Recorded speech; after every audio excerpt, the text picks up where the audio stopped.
este lugar, Dios. Es santo porque tú estás aquí, Señor. Y queremos, Señor, consciente de esa verdad. Señor, tener la actitud, oh Dios, de ese conocimiento y de esa convicción. Padre Santo, queremos oír con reverencia. No es la voz del hombre, es tu voz, Señor. No es el cántico, Padre, que tributamos a un hombre cualquiera. Es al Rey de Reyes y Señor de Señores, quien merece ser adorado, exaltado, reconocido. Aquel que dio su vida por nosotros, no mereciéndolo. La gloria solo es para ti, Señor. Padre, oh Dios, permite que tu pueblo calle, Señor, porque Jehová está en su santo templo. Dios, glorifícate en esta hora, Señor. Engrandece tu poder y tu presencia en medio nuestro, Señor. Y haz que en este instante, Dios mío, nuestros corazones estén receptivos, Señor, para escuchar tu voz. Padre, porque queremos que esta palabra sea una semilla que caiga en tierra buena, para que fructifique para la gloria de tu nombre, Jesús. Toda la gloria es para ti, en el nombre de Jesucristo. Amén. Amén. Puede tomar asiento, por favor.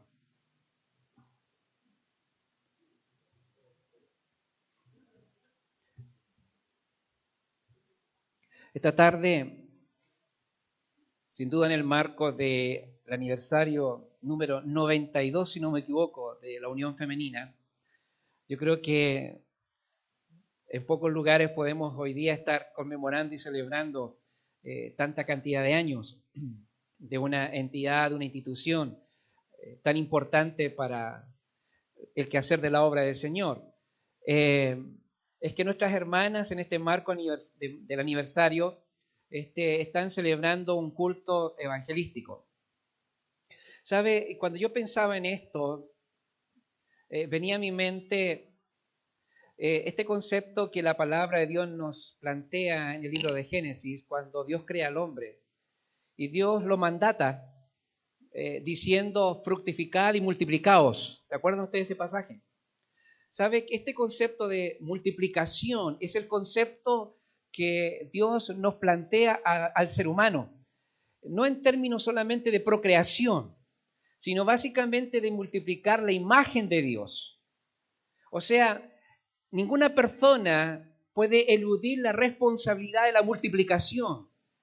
Y la multiplicación tiene que ver no solamente del poblamiento de la humanidad, sino tiene que ver básicamente, hermanos queridos, vuelvo a insistir, de hacer que la imagen de Dios pueda ser impregnada en el corazón y en la vida de cada ser humano. Multiplicaos. Eso es lo que Dios nos dice. En otras palabras, nadie, absolutamente nadie puede decir que no puede traer a otra persona a Cristo, porque Dios no hizo seres humanos estériles, sino que Dios nos creó con la misión, nos creó con la responsabilidad de poder llevar el Evangelio de Jesucristo a todas las personas. Y esta es nuestra obligación. ¿Y sabe por qué es importante esto? Porque un día Dios nos va a pedir cuenta de cómo nosotros hemos obrado en esto. No olvide que la Biblia dice que en el último tiempo, cuando Dios llame, cuando Él venga a buscar a su iglesia, Dios va a buscar a la iglesia que ha sido fiel a ese mandato, a esa misión de la multiplicación. Por lo tanto, ni siquiera nosotros deberíamos estar pensando a qué persona yo voy a traer para que se le hable del Evangelio, sino que debo entender que la responsabilidad que Dios me ha dado a mí es que yo tengo que ser un ente multiplicador. Yo tengo que ser un hijo de Dios que procure hacer que otras personas también conozcan de Cristo Jesús. ¿Sabe? ¿Se ha dado cuenta usted cuántos mensajes durante los años en que usted ha sido cristiano, usted ha escuchado mensajes que solamente están centrados a la iglesia? ¿Y cuántos mensajes invertimos para hablar del Evangelio puro? Para hablar acerca de la salvación de las vidas. Nos vamos a dar cuenta de que lo vamos a reducir solamente a instantes y momentos tan especiales, cuando se crea la oportunidad. Pero yo creo, hermanos queridos, que nuestro mensaje tiene que ser un mensaje que pretenda y provoque un despertar en aquellos que hoy día están dormidos, principalmente en el desconocimiento de las cosas de Dios, para que ellos puedan conocerle. Aún es más, ni siquiera deberíamos tener un programa evangelístico, porque creo que cada uno de nosotros, si cumple la misión de la multiplicación dada por Dios cuando Él nos creó y nos dio la tarea de ser multiplicadores, entonces yo creo que el evangelismo no es un programa, es un estilo de vida que cada cristiano tenemos que vivir preocupado y pendiente de hacer real lo que Dios nos ha encomendado. Así que el Señor nos ayude para ser fieles. Pero hoy día vamos a tener una oportunidad esta tarde de poder hablar acerca de Jesucristo. Y el tema que esta noche vamos a considerar va a ser el tema de aceptados y amados. Es un tema muy interesante, en un corto tiempo, siempre proyectado, por supuesto, en el ámbito de la evangelización. Yo les invito, participemos, disfrutemos. Si usted no puede traer a alguien, venga usted de igual forma, porque creo que su participación de una u otra manera también permite que cuando estemos haciendo el llamado, usted esté orando para que el Señor pueda tocar el corazón de aquellas personas. Amén. Dios les bendiga. Bueno, no se enojen conmigo, ¿ya? Yo quiero invitarles solamente, diríamos, a que juntos podamos participar de aquello que es nuestra tarea, nuestra obligación y nuestro deber hacer. Durante esta semana he estado con un resfrío y he estado con mi garganta bastante afectada, pero hoy día estoy confiando solamente en que Dios me va a sostener para que pueda comunicar y expresar lo que Dios ha puesto en mi corazón que hagamos. En el libro de 2 Timoteo, es un tema que yo he estado ya considerando hace varios domingos atrás y que tenemos que continuar. Estamos hablando acerca de la importancia de entender los tiempos. Hemos visto estos días con mucha preocupación cómo ha sido el comportamiento de nuestra sociedad, sobre todo frente, diríamos, a todo aquello que es sacro, todo aquello que de una u otra manera es espiritual. El ser humano hoy día ha sacado y ha quitado de su mente, de su corazón, los principios de Dios. Y sabe, escuchaba y leía algo que me llamaba mucho la atención, que cuando el hombre trata de ignorar los principios de Dios, entonces el hombre no tiene referentes en su vida. Y cuando el hombre ignora los principios, sobre todo los 10 mandamientos, que son las leyes morales que Dios estableció, de la cual el hombre aprende a vivir en una relación de intimidad con Dios y una relación también con el prójimo, que es tan necesaria en estos tiempos, nos damos cuenta que cuando el hombre elimina, le da vuelta la espalda a esto, o se niega a aceptar esos principios, le es mejor subir a un edificio muy alto y quizás tirarse al vacío. Esto representa realmente el que el hombre ignore estos principios, porque van a haber consecuencias en la vida. Y en el 2 Timoteo, capítulo 3, la Biblia nos dice, también debes saber esto, que en los postreros días vendrán tiempos peligrosos, porque habrá hombres amadores de sí mismos, avaros, vanagloriosos, soberbios, blasfemos, desobedientes a los padres, ingratos, impíos, sin afecto natural, implacables, calumniadores, interperantes, crueles, aborrecedores de lo bueno, traidores, impetuosos, infatuados, amadores de los deleites más que de Dios, que tendrán apariencia de piedad, pero negarán la eficacia de ello. A estos evita. Hay una descripción que Dios hace en forma profética. Aquí el tema es la predicción de la apostasía que vendrá en los últimos tiempos. Hombres que negarán la fe de Dios. Hombres que actuarán de una u otra manera renunciando la fe en Dios y viviendo como apóstatas.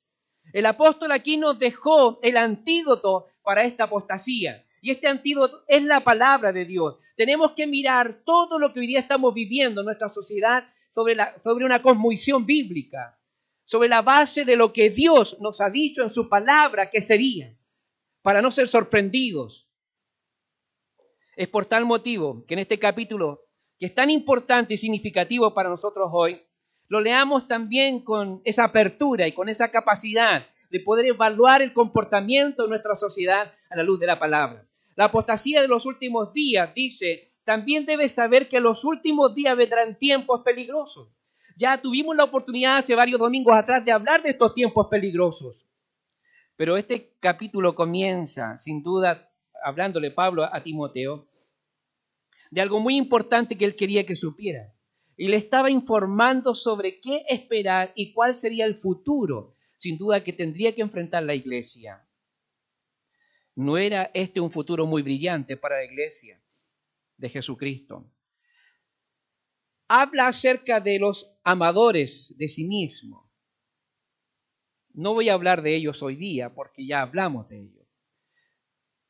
Dice la palabra avaros, vanagloriosos. Vanagloriosos. Vanagloriosos se refiere a una gloria terrenal que es vana. El hombre se jacta de su sabiduría y eso le ha alejado de Dios. Se jacta de su capacidad, de su conocimiento. Y esto entonces lo aleja de Dios. Cuando el hombre decide independizarse de Dios, que es el pecado de la humanidad, el hombre empieza a actuar de acuerdo a su propio planteamiento. Él crea sus propios valores y sus propios principios, aún incluso para juzgar su propia vida y también para juzgar a Dios. ¿De qué forma él va a concebir a Dios? ¿De qué manera éste va a vivir de acuerdo a Dios? El hombre crea sus propios valores, sus propios principios y cae en vanagloria, que es una gloria terrenal. Y este hombre se jacta de su sabiduría. Y esto entonces lo aleja de Dios. ¿Sabe? La vanagloria es, según el diccionario español, la jactancia del propio valer u obrar. Es una mezcla de la vanidad y la gloria. Los términos vanidad y vano se hallan frecuentemente en la Biblia para dar la idea de aquello que es vacío, de aquello que es pasajero, de aquello que es sin valor,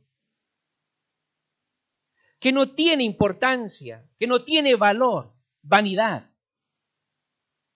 Dentro de este concepto de vanidad encontramos la idolatría y la maldad como cosas que no solamente son malas, sino además vanas y vacías.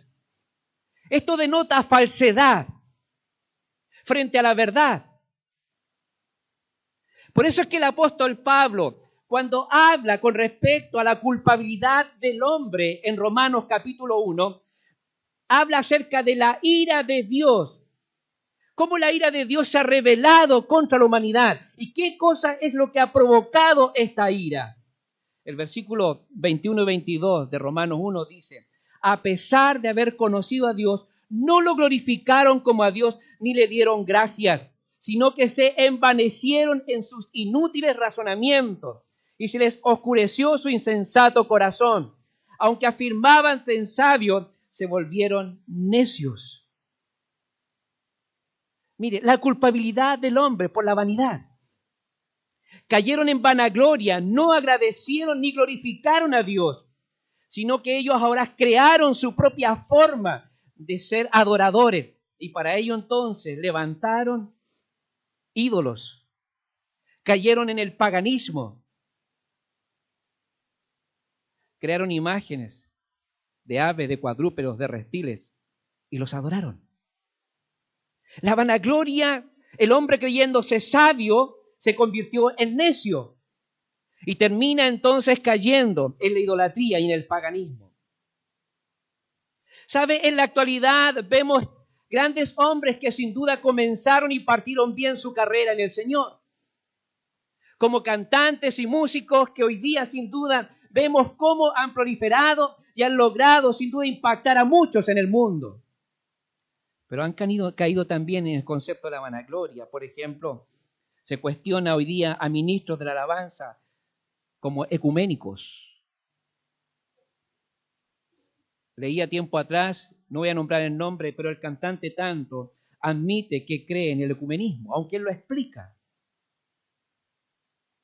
Pero lo que hace la vanagloria, cuando el hombre se arroga a sí mismo los logros, los éxitos que Dios permite que vivamos en nuestra vida.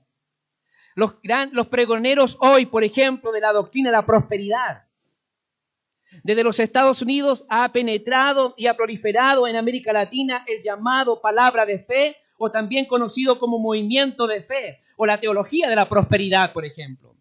Este movimiento tiene sus raíces en el movimiento carismático y su énfasis consiste en predicar, afirmar y prometer a la gente entrar en contacto con un Dios que da poder, abundante riqueza y buena salud permanente.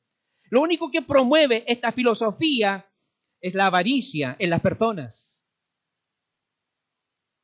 ¿Y quiénes son los pregoneros? Hombres que en algún momento partieron predicando la sana doctrina. Y que Dios prosperó y Dios bendijo sus ministerios y alcanzaron a multitudes en el mundo. Cayeron en la vanagloria. En la vanagloria. ¿Sabe? Años atrás, Saddam Hussein, el presidente de Irak, de los años 79 hasta el 2003, este dictador, decía que él era el sucesor de Nabucodonosor. Pero sus días terminaron en deshonra. Este hombre, como todos sabemos, fue muerto por los crímenes cometidos en su país, condenado a la horca el año 2006. Y se autojactaba como el sucesor de Nabucodonosor. Y no olvidemos que cuando él hablaba de Nabucodonosor, justamente Nabucodonosor cayó en vanagloria, en jactancia y en orgullo. Vino el juicio de Dios sobre él, humillándole, que terminó como los animales arrastrándose por la tierra, comiendo el pasto. Hasta ahí llegó su arrogancia y vanagloria. Había levantado una tremenda imagen de su persona para que lo adoraran. La vanagloria, qué peligroso es entrar en esta experiencia de no reconocer la gloria a Dios y darle la gloria a Dios, sino que darse a sí mismo esta vanagloria, que es algo vacío, algo hueco, algo que no tiene valor. Vemos el caso de Herodes, Agripa. Era un rey, perseguidor de la iglesia. Cuando manda a matar a Jacobo e iba a matar a Pedro, no olvidemos que en Hechos capítulo 12 nos habla de esto, que en Pedro fue liberado por un ángel de la cárcel. ¿Sabe? La historia dice que había un conflicto político con dos ciudades, Tiro y Sidón. Ellos enviaron a dos hombres para las negociaciones de paz con Herodes. Estas dos ciudades dependían económicamente del comercio con el territorio que gobernaba Herodes. Herodes le concedió audiencia y ese día se vistió con sus ropas reales y se sentó en el trono. Gracias. Y se sentó en el trono y les habla. Y la gente le gritaba: ha hablado un Dios, no un hombre. En ese momento un ángel lo hirió con una enfermedad tan terrible que murió comido por gusanos.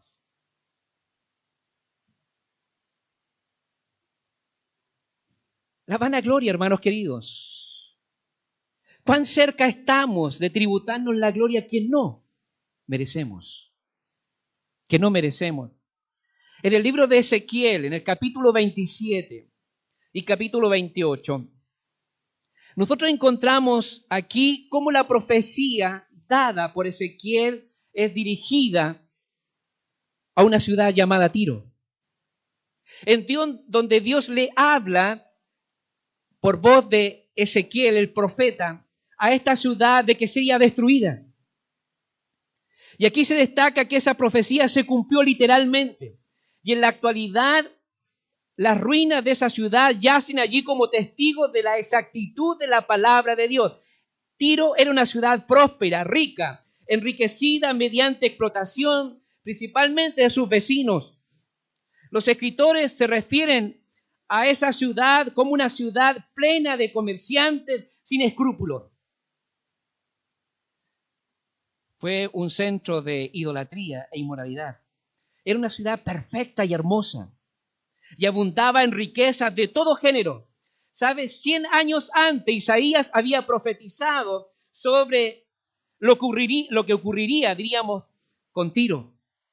Y se captaba de lo que realmente ellos habían logrado en su vida hasta que Dios no vino y destruyó esta ciudad a través de una profecía dada, en este caso, por Ezequiel. Cuando nosotros miramos en Ezequiel capítulo 28, vemos la profecía de la destrucción del rey de Tiro. El rey de Tiro se creía Dios. En el verso 6 del capítulo 28 de Ezequiel dice: ya que pretende ser tan sabio como un Dios, haré que vengan extranjeros contra ti. Los más feroces de las naciones desenvainarán la espada contra tu hermosura y sabiduría y profanarán tu esplendor. Vendrán contra ti. Vendrán contra ti. Simplemente porque pretendes ser tan sabio como un Dios. ¿Sabe? El problema es, este es un problema que nace desde el comienzo, cuando Satanás viene a irrumpir lo perfecto y maravilloso que Dios crea en el huerto del Edén. Y Dios en ese instante, sin duda, vemos nosotros que pone al hombre en un lugar perfecto. Y viene Satanás y le dice al hombre: ¿con que Dios os ha dicho que no comáis del fruto? ¿Sabe Dios que no vas a morir? Aún más, si tú comes del fruto, seréis como Dios. Y cuando el hombre entonces cae en esta trampa y en esta artimaña engañosa del diablo, desde ese instante el hombre entonces ha querido pretender endiosarse a sí mismo.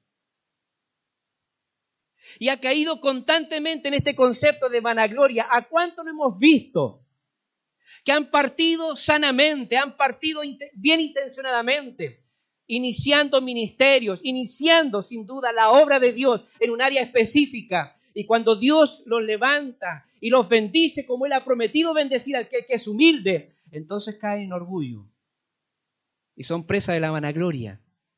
Y vemos cómo Dios viene entonces, ¿cierto?, a destruir todo ese concepto vanaglorioso. ¿Sabe? En Ezequiel capítulo 28, nosotros vemos la realidad de lo que pasa con este rey. Detrás del reino y el rey estaba Satanás. Ezequiel 28:12 nos habla, en donde se nos dice que uno de los pocos pasajes de la palabra de Dios que nos presenta principalmente el origen del mal. Satanás fue la criatura más sabia que Dios jamás creó. Recordemos que Satanás era un ser creado, era un querubín, creado perfecto en belleza. La Biblia lo presenta como perfecto en su hermosura. Si usted pudiera verle, lo consideraría la criatura más hermosa que jamás haya visto. Dice: de toda piedra preciosa era tu vestidura. Es difícil imaginarse qué hermosa criatura debe haber sido Satanás, el querubín. Los primeros de sus tamboriles y flautas fueron preparados para ti. No solo podía cantar, sino que era como una banda, era una música en sí mismo. Era tan grande su esplendor, era tan grande su gloria. Este querubín protegía el trono de Dios, tenía la posición más alta que un ser creado pudo tener. El versículo 14 al 16 de Ezequiel 28 dice: mira, te designé como el querubín, un ser celestial de gran dignidad, protector, personaje de alcurnia. Tenías acceso al santo monte de Dios, caminabas en medio de las piedras de fuego, ningún lugar estaba restringido para ti. Eras perfecto en todo lo que hacías desde el día que fuiste creado hasta aquel momento que se halló maldad en ti. Tu gran riqueza te llenó de iniquidad interior y empezaste a cometer falta tras falta. Por lo tanto, yo te eché del monte de Dios. Yo te desalojé, oh querubín protector, de ese lugar privilegiado donde habitabas. ¡Qué tremendo!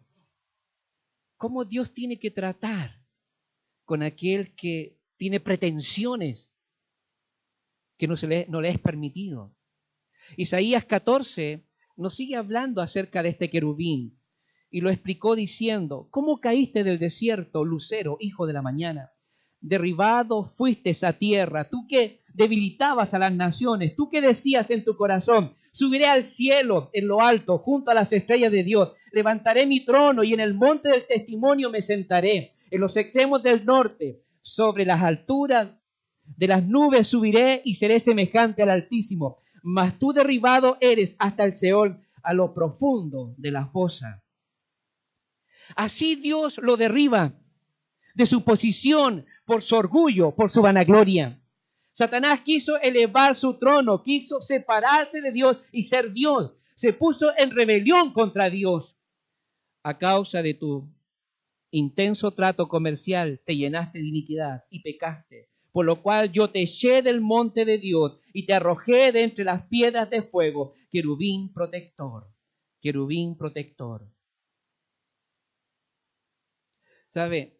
Esto es totalmente contrapuesto a la demanda y al principio establecido por Dios. Cuando nosotros miramos el libro de Filipenses, en el capítulo 2, versículo 3 principalmente, ¿sabe? Cuando Pablo habla y dice que nosotros debemos ser como Cristo, y él dice, no seas egoísta, no traten de impresionar a nadie, sean humildes, es decir, considerando a los demás como mejores que ustedes. Qué diferente el principio, donde no cae el concepto de vanagloria, donde no cae el concepto del orgullo, de la autoexaltación, que el hombre siempre pretende y busca para sí. Cómo Dios trata al ser humano que se arroga la gloria que no le corresponde. Dios dice que aplastará la arrogancia y el orgullo del hombre, mas levantará al humilde de corazón. ¿Cuántos grandes imperios no cayeron por su arrogancia y por su vanagloria? Qué importante aprender de este principio, que esta es la característica que nosotros observamos en el último tiempo, de acuerdo a lo que Pablo nos menciona aquí en 2 Timoteo capítulo 3, vanagloriosos. Luego habla de soberbios. El segundo principio importante que es necesario que podamos considerar, soberbios. No hay quien entienda, no hay quien busque a Dios, decía Pablo en Romanos capítulo 3. La soberbia es un deseo y pretensión de superioridad sobre los demás, junto con un rechazo de sometimiento a Dios, pretensión de autosuficiencia y autoexaltación. Es un estado opuesto a la humildad, la soberbia. ¿Sabe? El soberbio trata de sobreponerse a los demás. Piensa que es superior en brillantez, en poder, en honores. La soberbia es la raíz de muchos pecados. El soberbio. ¿Sabe? Se cuenta que Alejandro Magno, rey de Macedonia, uno de los más famosos conquistadores y militares de la antigüedad, en 13 años construyó uno de los imperios más poderosos de la humanidad, iniciador del tercer imperio mundial que nos habla la profecía de Daniel, en Daniel capítulo 2, versículo 29, el imperio de Grecia. Asistió en Grecia a los Juegos Olímpicos. Alguien le preguntó si tomaría parte de esos Juegos Atléticos y el conquistador con soberbia respondió, tomaría parte si supiera que allí tendría a reyes como rivales. Una actitud soberbia. Una actitud soberbia. La Biblia dice, hay más esperanza para un necio que para el que se cree sabio. Hay más esperanza para un necio que para el que se cree sabio. ¿Sabe? La soberbia no se somete. La soberbia nos humilla. Nos humilla. ¿Qué pasa cuando Dios endurece el corazón de los soberbios? Estos días en la televisión nacional han estado transmitiendo ya por varios meses la historia de Moisés, la historia del faraón. Y aquí nosotros encontramos la característica y la cualidad de lo que tiene que ver con la soberbia. Cuando el corazón del hombre se endurece. Pudiéramos pensar y hasta creer que esto es injusto de parte de Dios, cuando Dios endurece el corazón de los hombres. Pero es allí donde se pone de manifiesto la soberanía de Dios. No es que el Señor endurezca a una persona por predestinación o por azar. Dios considera seriamente, principalmente las actitudes que mueven al ser humano en su corazón. Él mira nuestras reacciones, ¿Cómo respondemos a su voz y a su llamado? Él es claro cuando dice, cuando oyere su voz, no endurezcáis vuestro corazón. Él es claro en esto. ¿Sabe? Cuando nosotros miramos, por ejemplo, a este hombre, Faraón, que endurece su corazón para no dejar ir al pueblo de Dios, para no responder a la demanda de Dios, nosotros vemos que Dios dice que Dios endurece su corazón. Pero, ¿sabe? Dios le habló 10 veces a este hombre. Le pidió 10 veces que él dejar ir a su pueblo. Pero él tenía esa actitud de soberbia. Y por esa causa Dios endurece su corazón. Dios siempre va a reaccionar, principalmente cuando no respondemos a su voz. Cuando nosotros oímos la voz de Dios y endurecimos nuestro corazón para no oír, para no escuchar. ¿Cuántas veces Dios nos ha hablado? Tantas veces, a través de sermones, a través de consejos. Dios ha usado a personas que nos han hablado una y otra vez que debemos cambiar nuestra actitud y nosotros nos mantenemos en la misma posición y la misma postura. Dios nos ha hablado cómo tenemos que vivir la vida cristiana y sin embargo muchos siguen viviendo tal cual como ellos han dispuesto en su corazón. ¿Por qué? Porque han endurecido su corazón para no escuchar, para no oír la voz de Dios. Tomando esta actitud y este comportamiento de soberbia. Dios endurecerá su corazón cuando Él constantemente nos habla y se resiste y vuelve a hablar y se sigue resistiendo.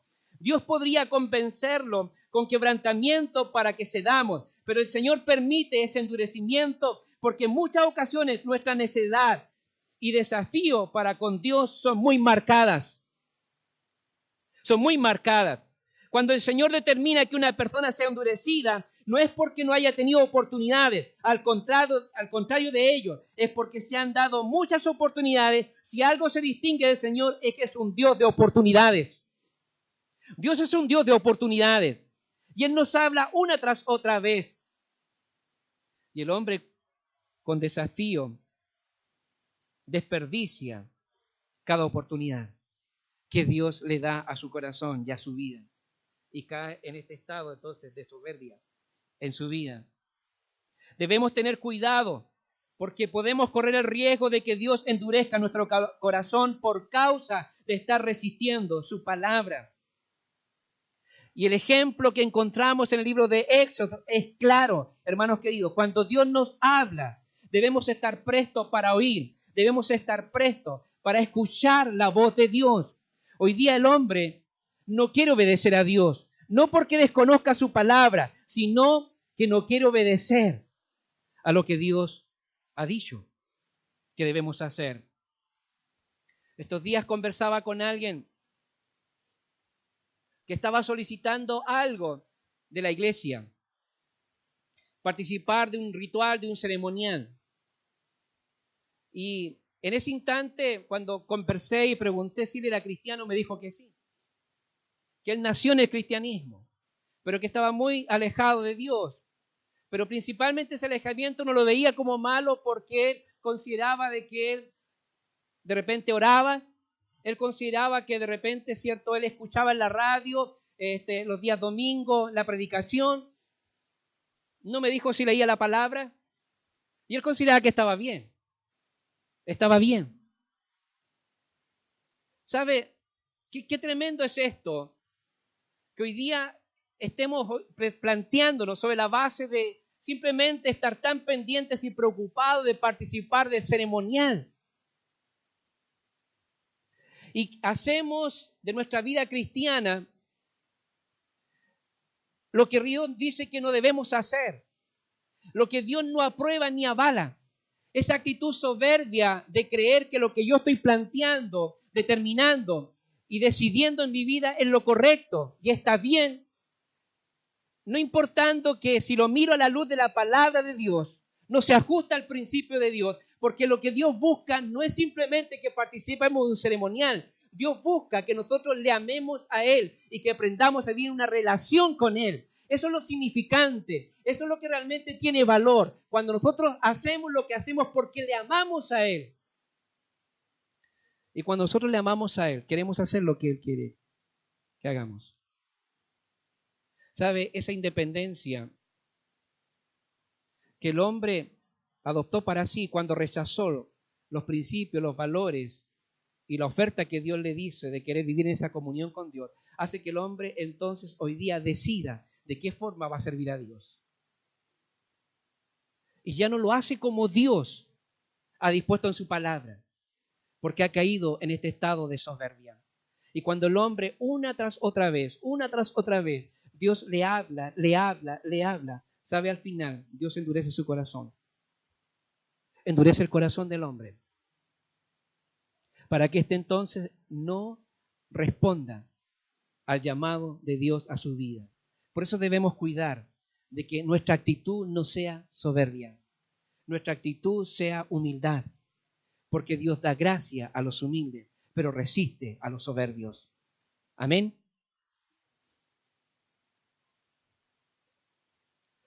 Habla en tercer lugar acerca de los blasfemos.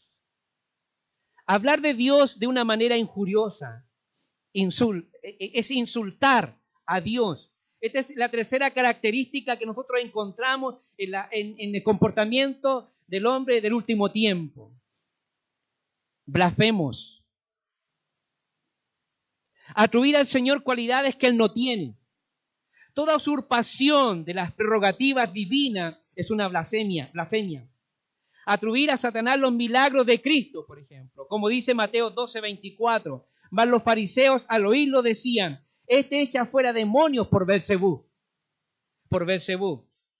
Esto es blasfemia. Atribuirle al diablo, lo que es de Dios. Tiempo atrás, cuando veíamos esta famosa película, La Última Tentación de Cristo, solamente hago mención y referencia a ello, que fue exhibida. ¿Sabe? La cinta de esta película narra la vida de Jesús de manera más o menos acorde con los evangelios. Al principio del film, el personaje advierte que es una obra de ficción sin pretender describir de manera detallada la vida de Jesús. La trama cambia sustancialmente al momento de la crucifixión, cuando un supuesto ángel llega a liberar a Cristo de su martirio para que pueda vivir una vida normal al lado de María Magdalena. Esto es un poco lo que trata la trama de esta película.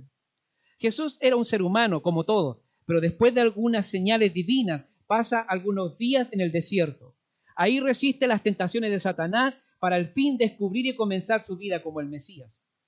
Durante la crucifixión, tras haber preguntado a Dios por qué lo ha abandonado, se le aparece su ángel guardián que le dice que Dios le había ordenado que bajara a salvarlo, pues que ya había sufrido bastante y que él no es el Mesías. Con su ayuda Jesús baja de la cruz.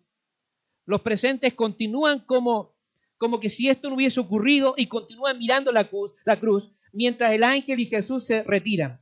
Se encuentran con María Magdalena y Jesús se casa con ella. Blasfemia. Cómo el hombre ha tergiversado y ha manipulado el concepto de Dios. Hombres blasfemos, que se han arrogado, se han endiosado. Hombres que han querido de una u otra manera atribuir y han querido ir contra la santidad, la perfección de Dios. La Biblia dice: no os engañéis, Dios no puede ser burlado. Que todo lo que el hombre sembrare, eso va a segar. Me gustaría que vieran este video, por favor.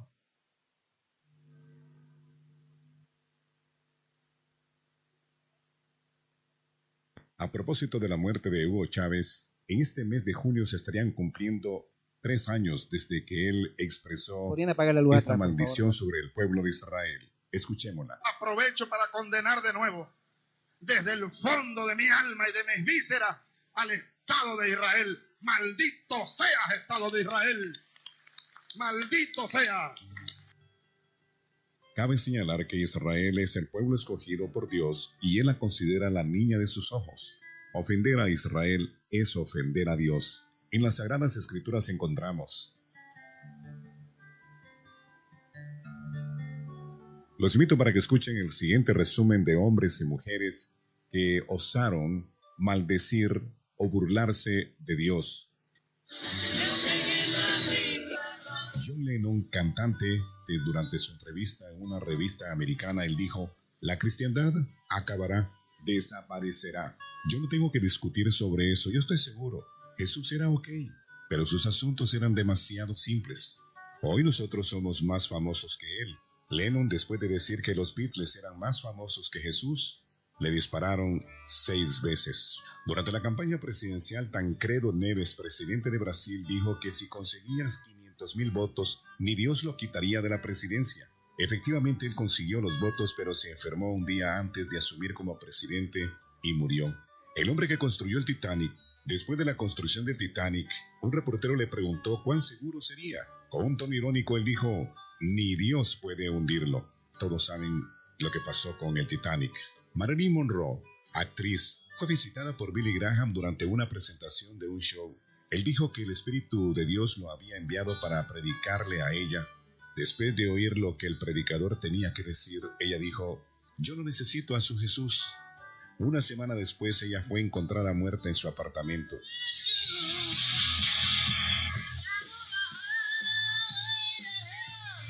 Bon Scott, el ex vocalista del conjunto AC/DC, en una de sus canciones de 1979 cantó, no me detenga, yo estoy bajando todo el camino, bajando por la carretera al infierno. El 19 de febrero de 1980, Bon Scott fue encontrado muerto ahogado por su propio vómito. En Campiña, Brasil, un grupo de amigos borrachos fue a recoger a una amiga.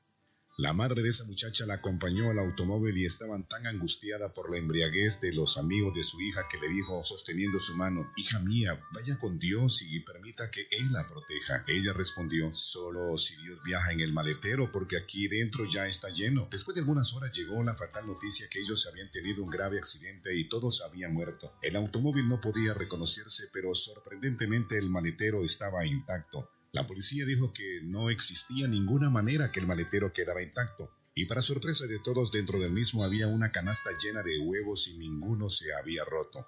Christine Hewitt, periodista jamaiqueña y animadora, dijo, la Biblia, la palabra de Dios, fue el peor libro escrito en la vida. En junio del 2006, su cuerpo se encontró quemado en su carro, imposible de ser reconocido. Hace 2 años, Hugo Chávez, en una exposición, dijo, aprovecho para condenar de nuevo, desde el fondo de mi alma y de mis vísceras, al Estado de Israel. ¡Maldito seas, Estado de Israel!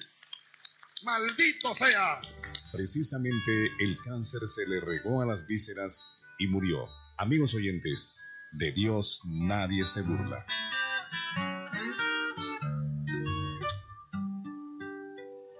De Dios nadie se burla. Qué tremendo esto, hermanos queridos. El poder blasfemar, hablar, arrogar realmente lo que no debe ser, lo que solamente corresponde al Señor. Pensaba en este famoso telepredicador Cash Luna, por ejemplo. Tiempo atrás vi un video que de verdad me causa escalofríos, de cómo expone, cómo ridiculiza, cómo hace show, diríamos, de lo que es el Evangelio.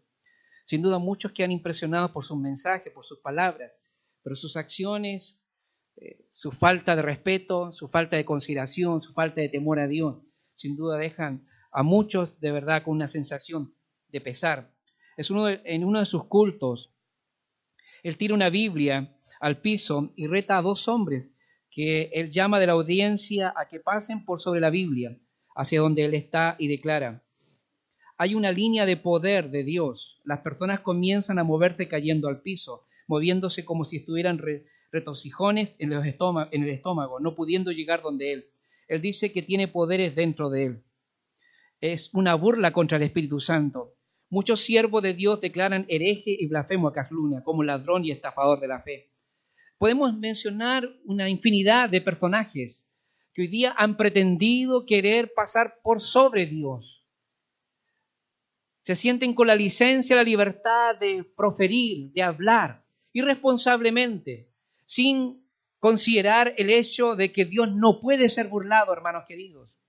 La Biblia dice en el Salmo 1, versículo 1 y 2, dichosos todos aquellos que no siguen el consejo de los malvados, ni se detienen en la senda de los pecadores, ni cultivan la amistad con los blasfemos, sino que se deleitan en la ley del Señor, la meditan de día y de noche.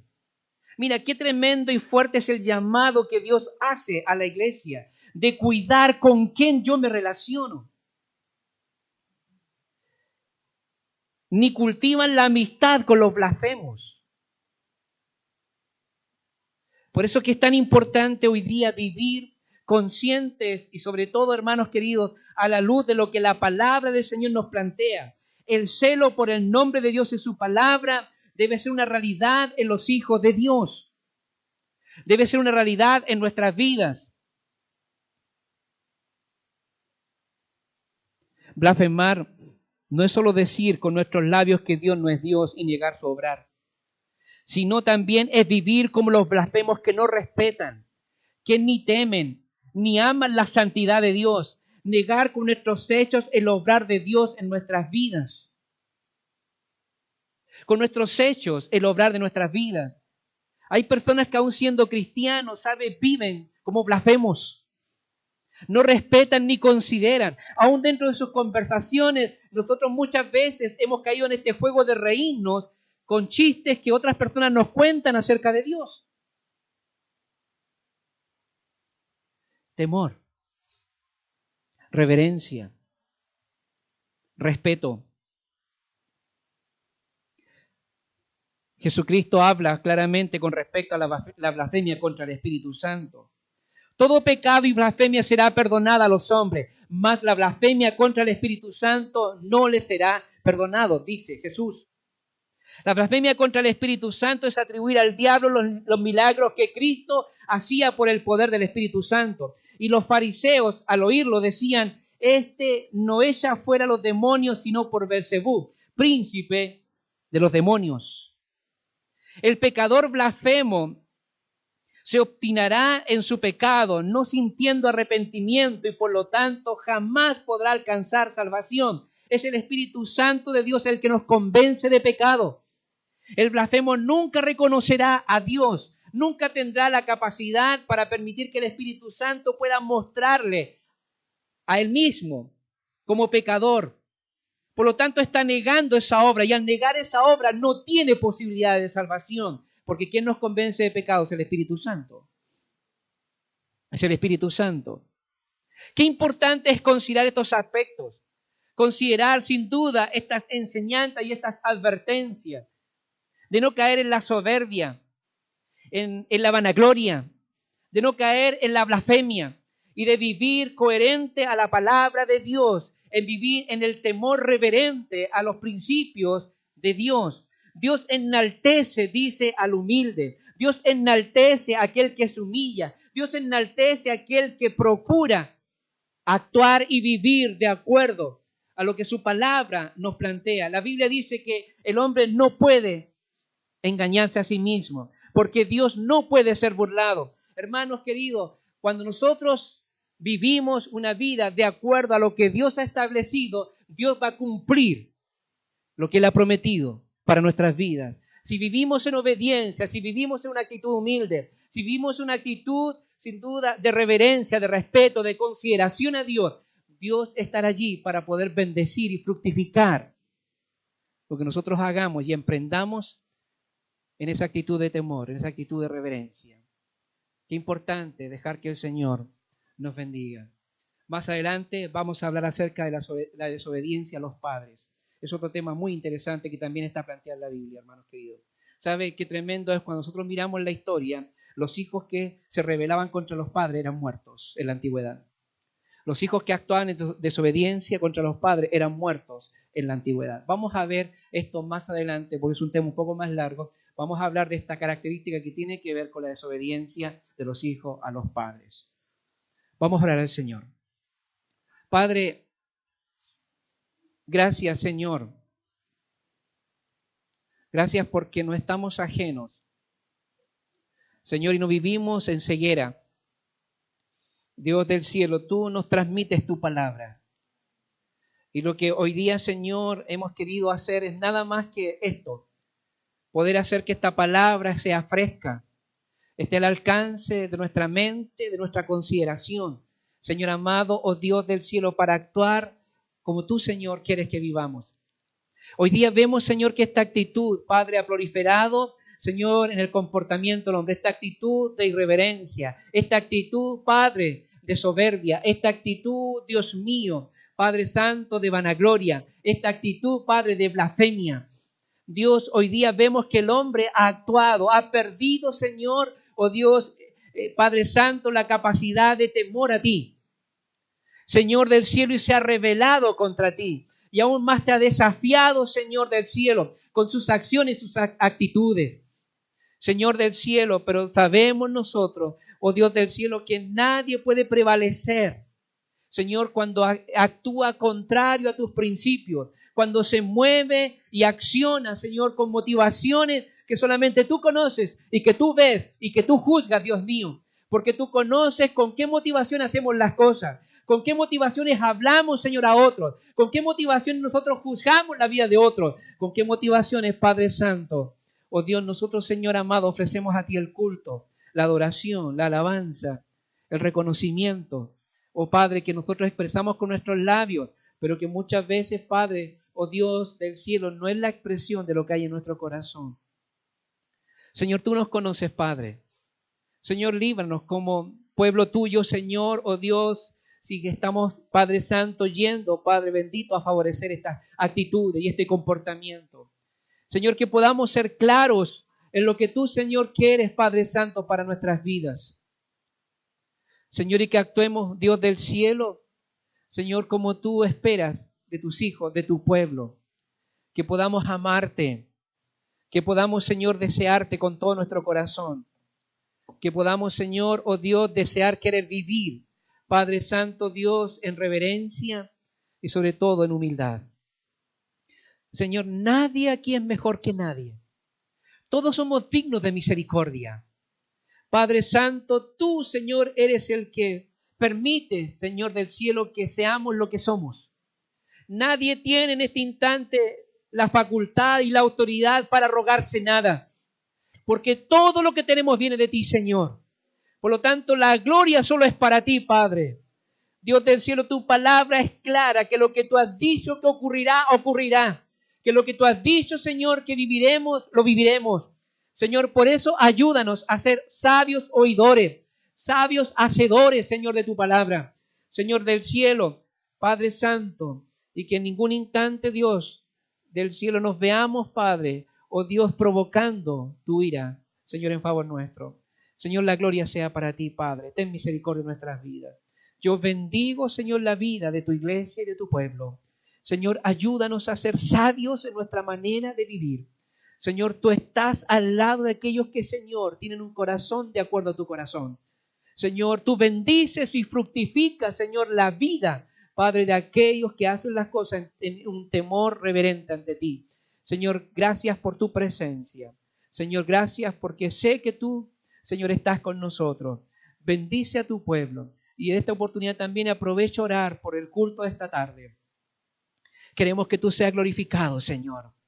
Oh Dios, derrama tu poder, sobre todo, Señor amado, en estas vidas, Dios del cielo, que vendrán a escuchar tu palabra. Abre sus corazones, Dios mío, que tu palabra, Señor, pueda provocar un milagro que ellos necesitan, Señor. Padre Santo, Señor del cielo, que podamos ver hoy día, Señor, salvación de nuevas almas. Nosotros solamente somos los mensajeros de tu palabra. Señor, tu Santo Espíritu es el que provoca, Señor, que ellos se conviertan. Oramos para que sea así, Señor.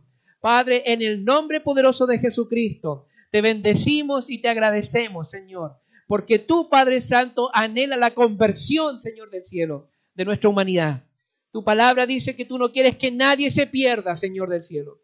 Y queremos que esa verdad hoy día, Señor, se aplique. Señor, que las invitaciones que nuestros hermanos, Señor, han hecho, Padre Santo, Dios, puedan ser recepcionadas. Oh Dios, no permitas que el enemigo frene, Señor, el deseo y la disposición de las personas de haber aceptado esta invitación y estar este día, Señor, para poder, Padre, escuchar tu palabra. Señor, gracias por lo que vas a hacer. La gloria solo es para ti. En el nombre de Jesucristo. Amén. Amén. Que Dios les bendiga, hermanos queridos.